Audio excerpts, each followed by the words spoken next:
السلام علیکم ناظرین، میں ہوں آصف محمود، آپ کو اپنے چینل پر خوش آمدید کہتے ہیں۔ اسرائیل نے امریکہ کے بعد ایران کی جوہری تنصیبات پر بڑا حملہ کر دیا ہے۔ اسرائیل نے ایران میں ایک جیل پر بھی حملہ کیا اور اس حملے کے بعد روس نے بڑا اور اہم بیان دے دیا ہے، جس کے بعد صورتحال یکسر تبدیل ہوتی نظر آ رہی ہے، جس کا ذکر ہم اپنی اس ویڈیو میں کریں گے۔ ایران اور اسرائیل کے درمیان جنگ شدت اختیار کرتی جا رہی ہے۔ گزشتہ روز امریکہ نے بھی ایران کی جوہری تنصیبات پر حملہ کیا تھا، جس کے جواب میں ایران نے آبنائے ہرمز بند کر دی ہے، جس کی وجہ سے دنیا میں تیل کا شدید بحران پیدا ہونے کا خدشہ ہے۔ جس کے بعد امریکہ نے چین سے بڑا مطالبہ کر دیا ہے۔ وہ کیا مطالبہ ہے، اس کا ذکر بھی ویڈیو میں کریں گے، اور ویڈیو کے آخر میں آپ کو بتائیں گے کہ امریکہ ایران پر دوبارہ حملہ نہیں کرے گا، لیکن اس کے لیے ایران میں چاہتا کیا ہے، یہ ایک بڑا سوال ہے جس کے بارے میں آپ کو آگاہ کریں گے، اس لیے ویڈیو کو اینڈ تک ضرور دیکھیے گا۔ لیکن اس سے پہلے اگر آپ نے ہمارے چینل کو سبسکرائب نہیں کیا تو کر لیں اور بیل آئیکن کو بھی پریس کر لیں، اور اگر آپ کو یہ ویڈیو اچھی لگے تو لائک اور شیئر ضرور کیجیے گا، اور اس ویڈیو کو اتنا شیئر کریں کہ ایران کے اسرائیل پر مظالم سے عالمی برادری کا ضمیر جاگ اٹھے اور ایران پر امریکہ اور اسرائیل کی طرف سے جو حملے کیے جا رہے ہیں وہ بند ہو جائیں۔ سب سے پہلے بات کریں گے، آج اسرائیل نے ایران پر بڑا حملہ کر دیا ہے۔ گزشتہ روز امریکہ نے ایران کی جوہری تنصیبات فردو، نیتنز اور اصفہان پر حملہ کیا تھا، اور آج امریکہ کے بعد اسرائیل نے بھی ایران کی فردو نیوکلیئر سائٹ پر، ایران کے دارالحکومت تہران پر اور ایران کی اوین جیل پر حملہ کر دیا ہے۔ اس کے بعد ایران کی جیل سے خطرناک جرائم میں ملوث مجرم فرار ہو گئے ہیں۔ اسرائیل نے ایران کے ایک اور سرکاری ٹی وی کو بھی نشانہ بنایا ہے۔ ان حملوں کی ایرانی حکام نے تصدیق کر دی ہے۔ دوسری طرف ایران کے خلاف اسرائیل کی جنگ میں امریکہ بھی شامل ہو گیا ہے۔ امریکہ نے گزشتہ روز ایران کی 3 ایٹمی تنصیبات پر حملے کیے، جس میں فردو، نیتنز، اصفہان نیوکلیئر تنصیبات شامل ہیں، جس کے بعد امریکی صدر ٹرمپ نے کہا ہے کہ حملے میں فردو ایٹمی تنصیب مکمل طور پر تباہ کر دی گئی۔ اس حملے کے بعد امریکی وزیر دفاع نے کہا کہ دنیا کو صدر ٹرمپ کی بات ماننا ہوگی اور سننا ہوگی، اور اگر ایران نے جوابی کارروائی کی تو اس سے زیادہ طاقت سے جواب دیا جائے گا۔ ایران پر امریکہ نے جو حملے کیے ہیں اس کو آپریشن مڈ نائٹ ہیمر کا نام دیا گیا ہے۔ اس کے بارے میں امریکہ نے کہا ہے کہ B-2 بمبار نے تاریخ کا سب سے بڑا حملہ کیا ہے اور یہ ایک خفیہ مشن تھا۔ پینٹاگون حکام نے کہا ہے کہ اصفہان کی جوہری تنصیب کو ٹام ہاک میزائلوں سے نشانہ بنایا گیا۔ ایرانی ریڈار امریکی جہازوں کو پکڑنے میں ناکام رہے، جبکہ ہم نے ایران کی تینوں ایٹمی سائٹس کو بھرپور نقصان پہنچایا ہے۔ دوسری طرف ایران نے گزشتہ روز امریکہ کے حملے کے بعد اسرائیل پر خیبر شکن میزائلوں سے حملہ کیا، جس میں 86 افراد زخمی ہوئے۔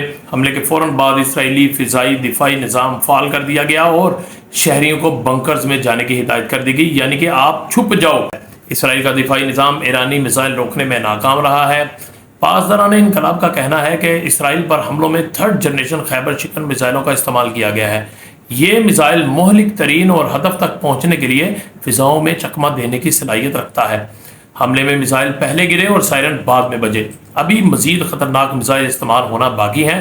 اور ایک اور بڑی خبر یہ ہے کہ ایران نے اب امریکہ اور اسرائیل کو خبردار کر دیا ہے کہ امریکہ نے حملہ کر دیا ہے تو اب ہمارے جواب کا انتظار کریں۔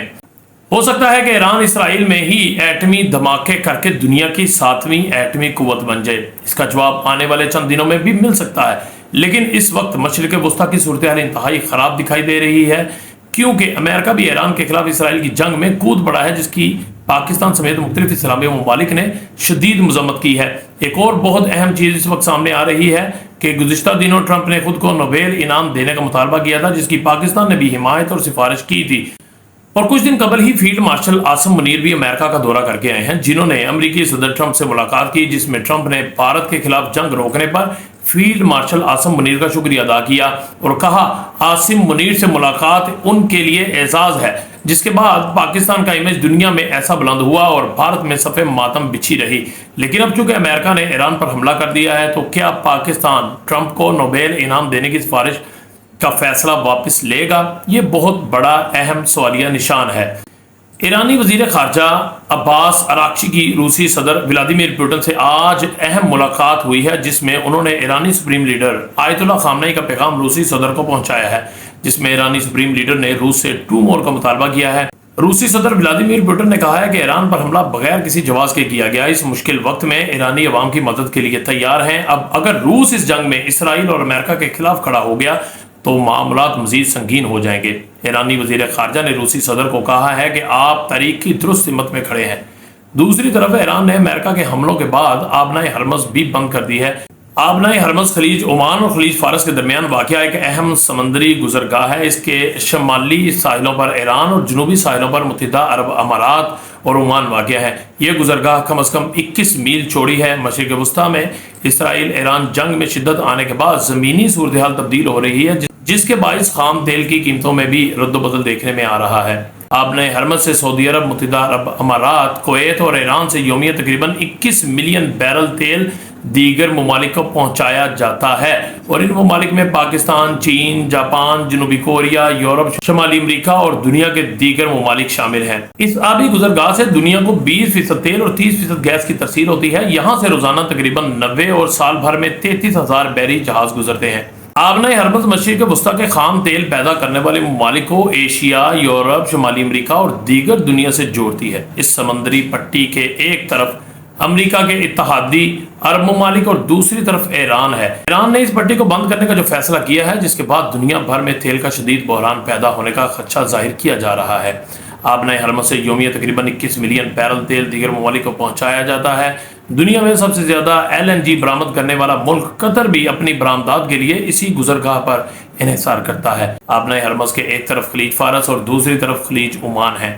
خلیج فارس کے اندر 8 ممالک ایران، عراق، کویت، سعودی عرب، بحر ہند، قطر، UAE اور عمان موجود ہیں. دنیا کی دوسری بڑی اکانومی چین اپنی معیشت کی روانی کے لیے خلیج سے اپنی ضروریات کا آدھا تیل منگواتا ہے، جبکہ جاپان یہاں سے 95% اور جنوبی کوریا 71% تیل اسی راستے سے درآمد کرتے ہیں. آبنائے ہرمز سے ہی یہ تینوں ممالک خلیجی ممالک کو گاڑیاں اور الیکٹرک سامان کی ترسیل بھی کرتے ہیں. عالمی ماہرین کے مطابق ایران اب آبنائے ہرمز کو ٹرمپ کارڈ کے طور پر استعمال کرے گا. ایران اب اس راستے پر بارودی سرنگیں بچھانے کے علاوہ آبدوزیں، اینٹی شپ میزائل اور جنگی کشتیاں تعینات کر سکتا ہے، جس کا نتیجہ یہ نکلے گا کہ تیل کا بحران پیدا ہوگا اور قیمتیں $130 فی بیرل تک اوپر جا سکتی ہیں. دفاعی ماہرین کے مطابق آبنائے ہرمز صرف ایران کے لیے ایک چوک پوائنٹ ہی نہیں بلکہ دنیا کے لیے لائف لائن ہے. ماہرین کا کہنا ہے کہ اس آبی گزرگاہ کی بندش کے نتائج ایران کے لیے خوفناک ہوں گے. بات کرتے ہیں چین کی، تو امریکہ نے ایران کی طرف سے آبنائے ہرمز بند کرنے کے فیصلے کے بعد چین سے مطالبہ کیا ہے کہ وہ ایران پر دباؤ ڈالے کہ وہ اس پٹی کی بندش سے باز رہے. امریکہ نے کہا ہے کہ ایران نے آبنائے ہرمز بند کی تو یہ اس کے لیے معاشی خودکشی کے مترادف ہوگا. یہ سمندری پٹی انتہائی اہم ہے، جس کے بارے میں پہلے بتا چکے ہیں کہ اسے دنیا کی لائف لائن کہا جاتا ہے. یہ ایسا ہی ہے جیسے بھارت نے سنتھاس معاہدہ معطل کیا تو پاکستان نے کہا تھا معاہدہ معطل کرنا جنگ کے مترادف ہے، کیونکہ سنتھاس معاہدہ پاکستان کی لائف لائن ہے، اس پر کسی قسم کا سمجھوتا نہیں کیا جائے گا. اب ایران یہ قدم اٹھا چکا ہے اور آنے والے دن انتہائی خوفناک صورتحال کی طرف بڑھ رہے ہیں. آخر میں امریکی صدر ٹرمپ نے ایران میں حکومت کی تبدیلی کا مطالبہ کر دیا ہے اور کہا ہے کہ ایران میں حکومت تبدیل ہو جائے تو سب کچھ ٹھیک ہو جائے گا، کیونکہ ایران کبھی جوہری ہتھیار نہیں رکھ سکتا. اس تمام صورتحال میں آپ اس بات کا اندازہ لگا لیں کہ ایران پر ہر طرف سے دشمن حملہ آور ہیں اور ایران ہر کسی کو اپنی طاقت کے مطابق بھرپور جواب دے رہا ہے. ایران اسرائیل پر جس طرح حملے کر رہا ہے، اس میں اگر آپ غور کریں تو حکمت عملی پاکستان جیسی ہی اپنائی ہے. جیسے پاکستان نے بھارت کو کہا تھا وقت اور جگہ کا تعین ہم خود کریں گے، اب ایران بھی یہی کہہ رہا ہے.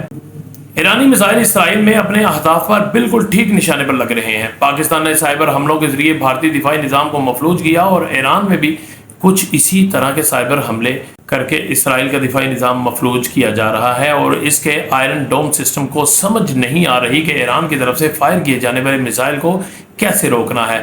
اور ایرانی میزائل چکمہ دینے کی صلاحیت بھی رکھتے ہیں، یعنی اگر اسرائیل کا دفاعی نظام میزائل کو روکنے کی کوشش کرے تو ایرانی میزائل دائیں بائیں ہو کر ہدف تک پہنچنے کی صلاحیت رکھتا ہے. اگلی ویڈیو میں دوبارہ حاضر ہوں گے. اللہ حافظ.